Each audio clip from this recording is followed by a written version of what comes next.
Ndugu pendwa, karibuni kwenye mwongozo wa kujifunza Biblia. Tunakuwa na furaha ya kuwa kwenye robo ya 4 inayokuwa na kichwa kinachosema La mission de Dieu, ma mission. Utume wa Mungu, utume wangu. Leo tunakuwa kwenye juma ya pili inayokuwa na kichwa kinachosema La mission de Dieu envers nous, deuxième partie. Utume wa Mungu kwetu, sehemu ya pili. Notre verset clé se trouve dans Matthieu chapitre 28 verset 19. Allez, faites de toutes les nations les disciples, les baptisant au nom du Père, du Fils et du Saint-Esprit. Basi nendeni mkawafanye mataifa yote kuwa wanafunzi, mkawabatize kwa jina la Baba, Mwana na Roho Mtakatifu. Mathayo 28:19. Ndugu yangu, ukiwa na swali ama changamoto yoyote, usikatae kutuandikia kwenye comment ama kwenye WhatsApp. Usahau kusubscribe kwenye channel hii, like na kuwasambazia watu wengine. Karibuni kwenye somo hili. Ndugu yangu, karibuni mara tena. Nikusalimu na kukaribisha kwenye somo letu la leo. Tunakuwa kwenye siku ya jeudi na kichwa kinachosema Le monde, la reine de la mission. Le monde, la reine de la mission, ama ulimwengu, mahali pa utume. Tusome kwenye Ufunuo wa Yohana sura ya 7 mstari wa 9 na wa 10.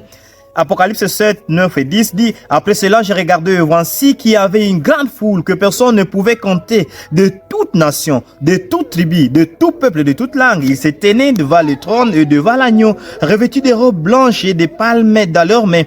Et ils criaient d'une voix forte en disant: Le salut est à notre Dieu qui est assis sur le trône et à l'agneau, parole de l'Éternel. Katika somo ya juma hii tumezungumzia mashairi makubwa mawili. Tumezungumzia Mathayo sura ya 28:16 hadi 20, mahali ambapo Yesu anasema nendeni ulimwenguni pote mkawahubiri mataifa yote.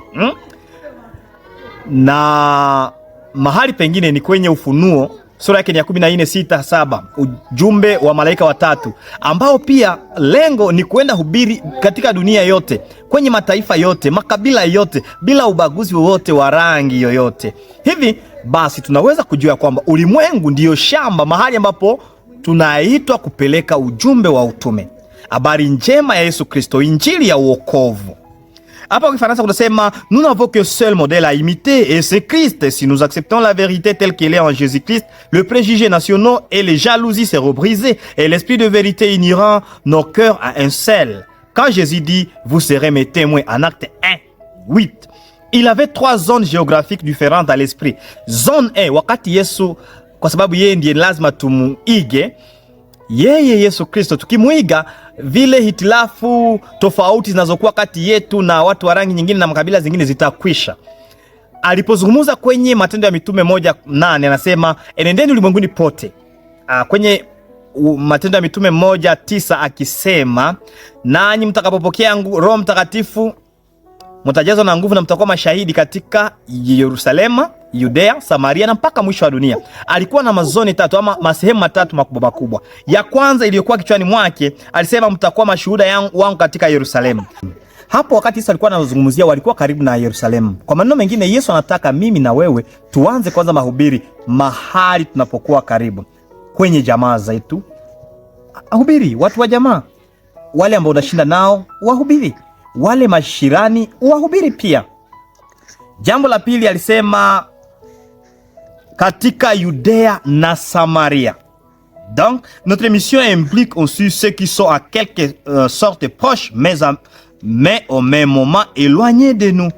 Dans ce groupe se trouvent les personnes qui parlent peut-être la même langue que nous, des personnes qui ont une culture similaire à la nôtre mais qui ne vivent ou ne partagent pas la même réalité que nous. C'est aussi notre domaine missionnaire.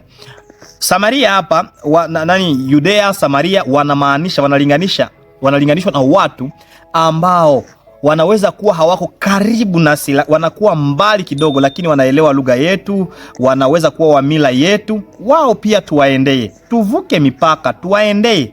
Sehemu ya 3, de surcroît Christ dit et jusqu'aux extrémités de la terre. Okay? Hii sehemu ya 3 ni mahali mbali ambapo hata wanasema lugha tofauti na ile ambayo unaizungumzia. Yesu anakuita pia kuhubiri kwanza katika nyumba yako na wajirani, watu wa karibu na kwako, pale ndipo Yerusalema. Anakuita kuhubiri Samaria na Yudea, watu ambao wanakuwa wa mila yako na tabia na kabila yako, ambao wanazungumza lugha moja na wewe hata kama wako mbali kidogo, wafikie. Na anafikia hata mwisho wa ulimwengu, mahali pote ambapo hujawahi kufika. Yesu anakualika kwa ajili ya kufika huko. Tukifanya vile tutakuwa tumefanya kazi ya utume. Le monde, la reine de la mission. Tuhubiri ulimwenguni pote bila mipaka yoyote, bila kusema huyu ni mtu wa kabila ambaye sitaki kumhubiri, sipashi kumhubiri. Ni lazima tuwafikie watu wote. Omba kila siku katika juma hii kwa ajili ya taifa mahali ambapo unaishi. Naishi Kongo, mahali pa Wanandi, na waombea. Okay, priez pour la communauté là. Mahali ambapo naishi, waombee watu wa pale. Mungu kama alikutuma pale, anakuwa na mpango na wewe. Sio kwamba ni kubahatisha ndipo umekuwa pale. Kwenye hiyo communauté mahali ambapo umezaliwa, waombee watu wa pale. 2. Recherchez les données démographiques de votre région. Quel genre de personnes vivent autour de vous? Origine ethnique et religieuse, vieux, jeunes, pauvres, riches, langue parlée, etc. Et demandez à Dieu de vous montrer comment vous pouvez être un canal de son amour pour eux. Enda kuuliza mahali fulani kwenye ofisi, ulize hapa, watu wa hapa walitoka wapi? Wanaishi namna gani? Wababa ni wangapi? Wamama ni wangapi? Watoto ni wangapi? Vijana ni wangapi? Na sasa uombe Mungu, nasema Mungu nisaidie niwe chemchem, mfereji wa kufikia wale watu. Hivi kila mtu mahali alipo, jua watu ambao unaishi nao na uombe Mungu akusaidie. Utawafikiaje? Kama ni kupitia mitandao ya kijamii, uwafikie. Kama ni kufanya matendo mema, uwafikie. Kama ni kuwahubiri, uwafikie. Kama ni kualika hekaluni, uwafikie. Asante Yesu Kristo kwa neema ambayo umetupatia ya kuwa wa misionari, watume wako, wanafunzi wako. Umetuambia kwamba mahali pa kuhubiri ama shamba mahali pa kuhubiri ni dunia yote, ulimwengu wote.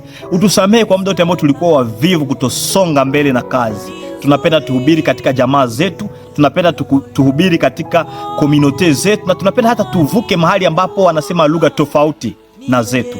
Katika jina la Yesu Kristo tuwezeshe, amen.